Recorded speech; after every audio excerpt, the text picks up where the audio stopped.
ભાદરવી પૂનમના નિમિત્તે ખેડબ્રહ્માના નાના અંબાજી ખાતે ભક્તો ઉમટી પડ્યા હતા। ભાદરવી પૂનમને લઈને ભક્તોની ભીડ જામી હતી। સવારે મંગળા આરતી બાદ ભક્તોએ મંદિરની પ્રદક્ષિણા કરી હતી। મંદિર પરિસરમાં ભક્તિમય વાતાવરણ અને માતાજીના મંદિરે ભક્તોએ ધજા ચડાવી હતી। જે કે સિંહ ગુજરાતી સાથે અશોક નાઈ, સાબરકાંઠા। બોલો શ્રી અંબે માત કી જય। આજે ભાદરવી પૂનમ ખેડબ્રહ્મા અંબાજી માતાજી મંદિર એ નાના અંબાજી તરીકે પ્રસિદ્ધ છે।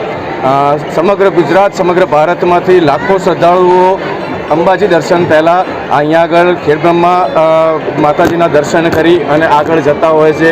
આજ અનેરા પ્રસંગે માર્ગ મકાન રાજ્ય વિભાગ તરફથી પણ ધજા ચડાવી માતાજીના દર્શન કરી અને આશીર્વાદ પ્રાપ્ત કર્યા છે અને માતાજીના આશીર્વાદ સર્વે ભક્તો ઉપર બન્યા રહે એવી મા અંબાને હૃદયથી પ્રાર્થના।